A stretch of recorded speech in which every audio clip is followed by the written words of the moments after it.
This is in memory of Bill Carey and dedicated to Vilma Carey, who was always there at his side, as well as to the other members of his remarkable family and friends and the musicians who played with him in the Eulipian Jazz Band.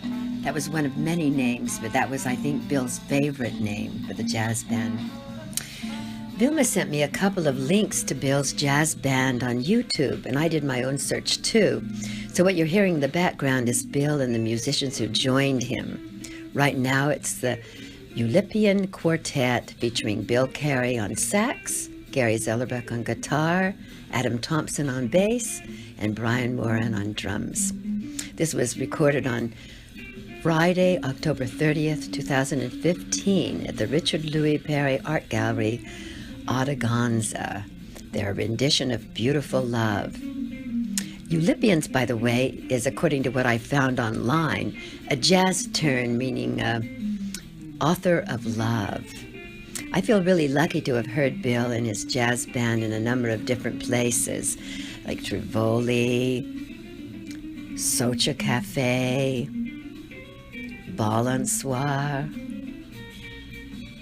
Old School Cafe, Simple Pleasures, Ottagonza, and for me, on my 70th birthday, he gave me the gift of 2 hours of his jazz quartet. He paid the other musicians and wouldn't let me reimburse him. What a gift, and what gifts Bill had. I think we'll always think of Bill when we think of jazz music. He had a talent and a passion for it. He also had a passion for movies and books. I met Bill through my friend Vilma, and one of the first things I learned about was their double dates with friends to see a movie every Friday night. That told me they were living life fully. I can only remember one time that Bill went with Vilma and me to see a movie, if we don't count what we saw in the background at the Foreign Cinema restaurant in San Francisco. I think we saw The Exterminating Angel, a Buñuel film about people who can't leave after a dinner party. I had a few dinner parties of my own. But anyway, Bill got to talking about the movie The Celebration, which we'd all found fascinating. He then recommended Buffalo 66, and the eerie thing is that when I got home, the VHS of Buffalo 66 was waiting for me, sent by my older sister, who had written a post-it on something about our family. So Bill told us things I no longer remember about the family, or maybe families he grew up in. I don't remember the details, but I remember that it was all fascinating. Once when we were talking about Noam Chomsky, Bill told me that his sister Susan Carey had worked with Chomsky at MIT and said that Chomsky was the greatest genius among the brilliant professors there. If I don't have that right, or if I make any blatant errors, please correct me. That's why I'm getting this out before the celebration of Bill's life. You can correct or add or subtract or whatever you want to do. Anyway, here is Susan Carey, one of Bill's sisters, with Vilma in April 2017, shortly before Bill's death.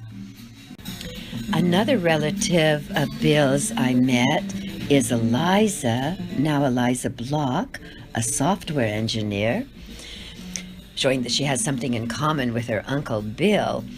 Here she is at Socha with my son Jonathan and Vilma and other people and Bill, before she created an app for doing the New York Times crossword puzzle. I hope at the celebration of Bill's life we can hear again what Susan told me about how everyone in the family wanted to believe that they had one of Bill's talents: software engineer, musician, book lover with an interest in philosophy, psychology, linguistics, humor. I love Bill's enthusiasm about what he saw and read. He really felt an excitement about everything he experienced in life. And of course, this was particularly true in music. My son Jonathan was also a Bill Carey fan. We went to hear him play, and I have this note in my timeline of just the facts. I forwarded Bill Carey's genetic algorithms email to Jonathan. That was on June 27th, 2013.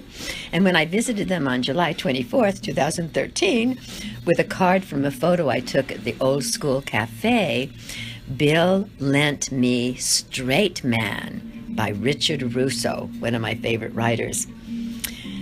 This picture was taken in 2009 when I visited after Vilma's knee surgery.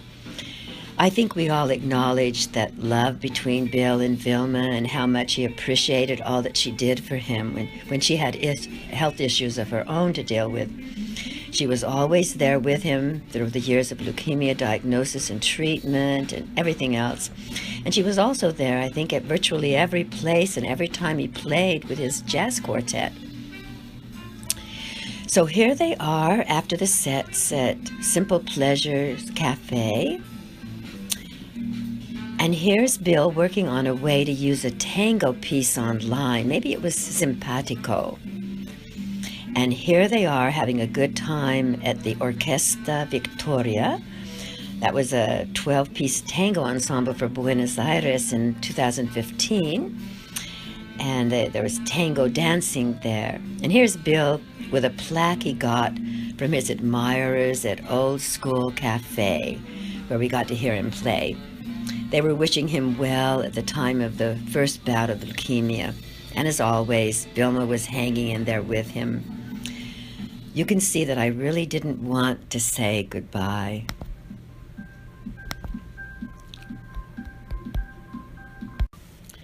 I'll miss talking to Bill about books and movies, but what he had to say will stay with me, and his music plays on.